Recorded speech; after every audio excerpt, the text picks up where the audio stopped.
warahmatullahi wabarakatuh. Apa kabar Ananda semua? Semoga selalu dalam keadaan sehat. Kembali lagi bersama saya, Mutiara Rahmadani Putri, dalam mata pelajaran Sejarah Peminatan. Pada pertemuan hari ini kita melanjutkan pembahasan tentang langkah-langkah penelitian sejarah. Ananda, cobalah kalian amati gambar koin pitis yang digunakan pada masa kerajaan-kerajaan Islam Nusantara seperti pada gambar di samping. Jika Ananda melihat koin pitis atau uang logam tersebut, apa yang bisa kalian jelaskan? Untuk dapat menjelaskan tentang koin tersebut, kalian membutuhkan pengalaman dan pengetahuan tentang uang logam serta sejarah perekonomian Indonesia. Dengan ilmu pengetahuan yang kita punya, kita dapat membaca, menafsirkan, menerjemahkan banyak sumber data sehingga mampu menyingkap misteri menjadi jelas dan terang benderang. Tindakan menafsirkan atau menerjemahkan di dalam metode penelitian sejarah disebut dengan interpretasi. Interpretasi adalah penafsiran suatu peristiwa atau memberikan pandangan teoritis terhadap suatu peristiwa sejarah berdasarkan fakta yang ada. Fakta-fakta sejarah itu kemudian disusun sehingga menjadi rangkaian yang berhubungan selaras dan masuk akal.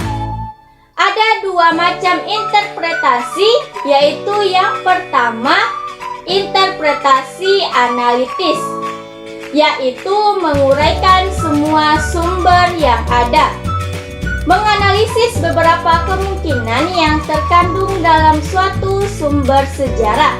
Misalnya dalam dokumen yang berisi daftar anggota wajib militer suatu negara, dalam daftar tersebut terdapat sejumlah nama yang menunjukkan kekhasan daerah tertentu. Berdasarkan daftar tersebut dapat dianalisis bahwa anggota wajib militer itu berasal dari berbagai daerah di negara tersebut. Yang kedua yaitu interpretasi sintetis, yaitu menyatukan semua sumber yang ada. Beberapa yang ada dikelompokkan menjadi satu dengan generalisasi konseptual. Misalnya data tentang pertempuran, rapat-rapat, mobilisasi massa, penggantian pejabat, serta penurunan dan pengibaran bendera. Interpretasi sintetis dari data-data tersebut menghasilkan fakta bahwa telah terjadi revolusi.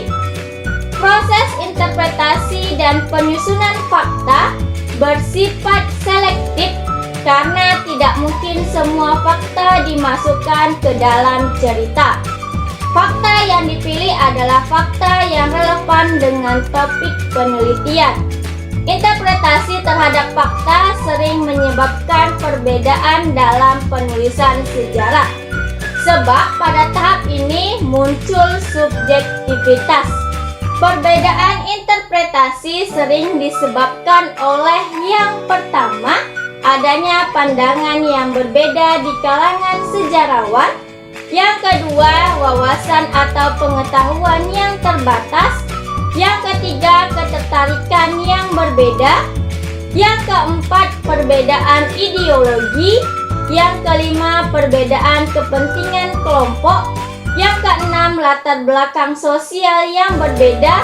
Dan yang ketujuh, perbedaan tujuan penelitian. Tahap interpretasi adalah tahap yang paling rawan bagi timbulnya biasa dalam cerita sejarah. Disinilah integritas seorang sejarawan dipertaruhkan.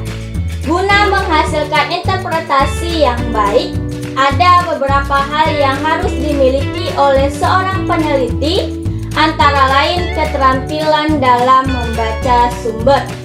Keterampilan ini mencakup kemampuan dalam menafsirkan makna bahasa yang digunakan pada sumber. khususnya sumber tertulis.